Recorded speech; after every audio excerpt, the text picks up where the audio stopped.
استانبول گایز چطوره بچه ها؟ من اسپیسی امیر هستم و خیلی خوش اومدید به یک ویدیو جدید.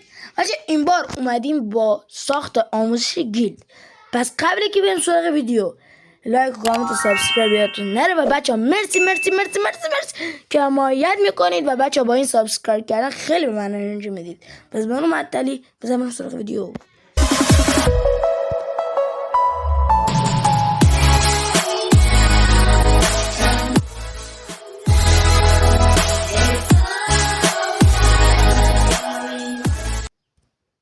خب بچه این داخل گیلد الان همون جوری که میبینید من گیلد دارم، گیلد اسپیسیه که خیلی وقت فیرفر بچه من بازی نکردم و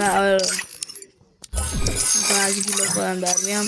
خب بچه همونجور که میبینید میزنیم رو این بخش بالا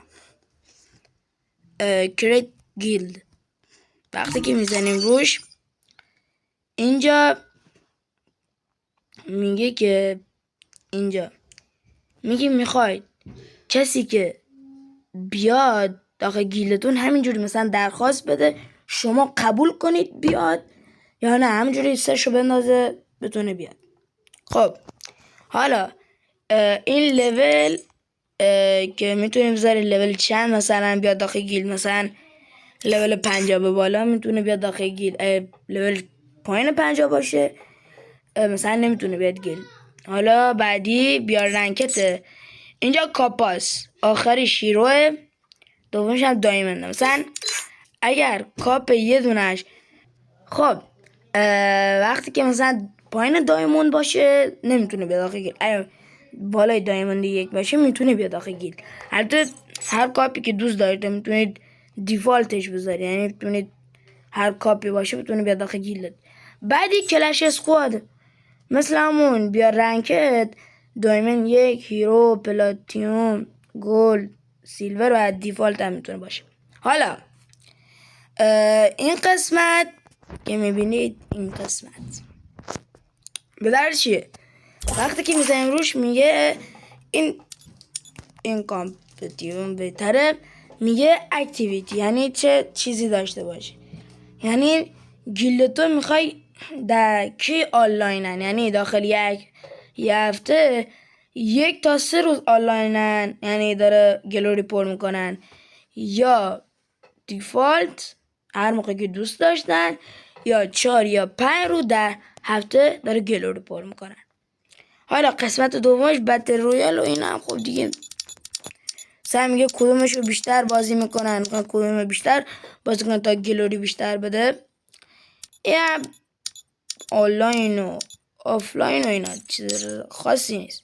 حالا این قسمت چه قسمتیه؟ این قسمتیه که مثلا میتونی بگی سلام به گیلد من خوش آمدید و مثلا مقدم رو بنویسید. حالا شاید بپرسید از کجا میتونیم اسم گیلدمون رو انتخاب کنیم. همونجوری که میبینید اینجا نوشته گیلد نیم، یعنی و 3 تا 12 حروف باشه. مثلا من که گذاشتم اسپیسی فامیلی، مثلا فامیلی. حالا من که نمیخوام بسازم. حالا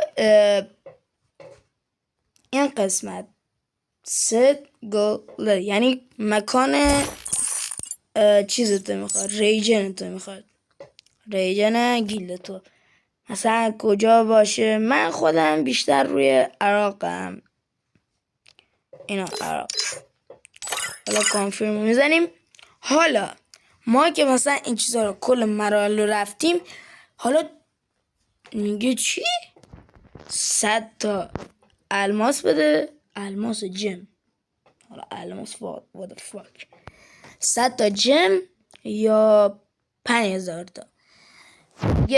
یا اگر 100 تا جم داری 100 تا جم بده تا بسازه، یا اگر بچه 5000 الان من ها سیکم کمه 1463 نمیتونم الان بسازم، بعد میرم داخل گیلد خودم.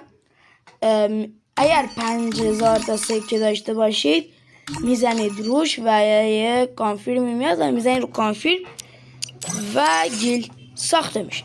خب در کل مرسی که ویدیو تا آخرش تماشا کردید بچه. لایک و کامنت و سابسکرایب یادتون نره. امیدوارم از این سبک ویدیوی آموزشی خوشتون اومده باشه. پس تا یک ویدیو دیگه همچنین پر انرژی و خفن بمونید. خدافظ.